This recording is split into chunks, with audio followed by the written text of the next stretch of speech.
Well, it's been quite a minute since I made a video on this thing. Yeah, we're back. We're making videos.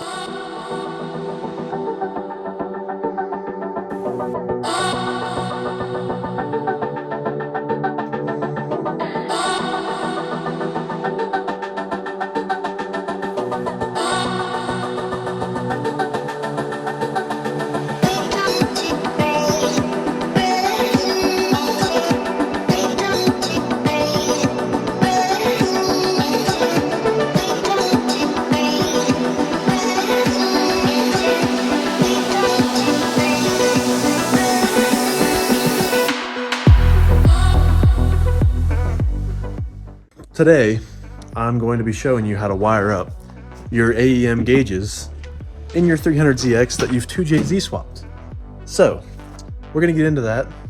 I'll make more videos later showing you the build, but right now, I'm strictly focused on doing this to get it started. So, first start coming soon. Let's get into this. Okay, do not mind the messy interior right now, okay? I understand, it's not pristine, but this is what we're looking like, okay? So we have our gauge pod in, as well as our gauges, and I have the wires ran down behind the dash right there, and they come out right here. So, here's all our wires. Ignore this. This was previous owner. That is a microphone, and we don't need that. Not where we're going. Anyways, so, number one is we have this harness here. Now, this harness is just the power for the gauges. So we have 3 power, 3 ground. Pretty simple. Shout out to my boy Roger for giving me this idea. But this is a distribution block. Essentially, I'll run ignition to here, ground to here, and then we've got all our power and ground that's distributed and fused. So, first order of business is going to be finding a spot for this and hooking up those wires into this and giving it power. Once that happens, we just have our 3 sensor wires, which is really easy, honestly.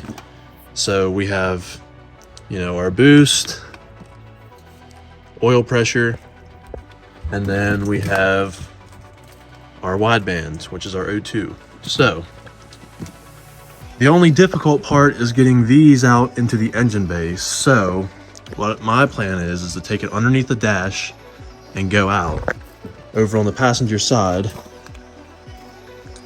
where the harness comes out, which is right there. So we're going to come out of that hole and we're going to extend the wires around where they need to be. Oil pressure will be over here, and then here's our boost under there, and our wideband will obviously be like where our downpipe is, which we don't have. It's non-existent. So that is the plan today, and hopefully I can show you some working gauges by the end of this. So let's get into it. We have our power coming in and our ground. I went ahead and took the ground from over on the other side of the car. I'm going to use the same ground as the ECU, just to make sure that nothing goes weird.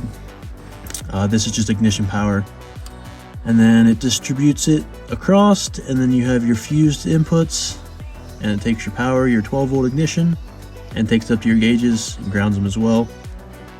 And then I have these 2 white wires here, which these are just going to go to the ECU, and one of those is your AFRs, the other is your oil pressure.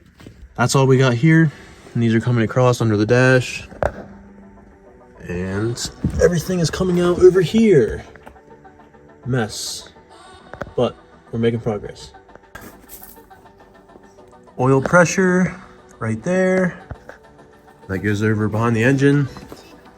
We have our wideband, and then we also have down there our boost, which comes along here and then up. So inside the car, like I said, all that we have left is these 2 wires here. We have 1 ignition and 1 ground, and then these guys go to the ECU, but we don't have to worry about the ECU ones right now. So we're gonna get that done real quick and pull that old ECU out of there and get stuff plugged into this.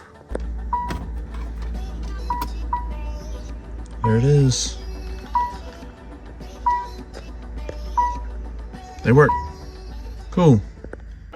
Okay, so now that our gauges are working, all that's left is the main harness needs to go in, and we need to get ignition power to it, and then final assembly, and it's ready to start. So hopefully this weekend, that's what I'm aiming for, but I'm gonna get some more videos out, and yeah, we'll see what happens.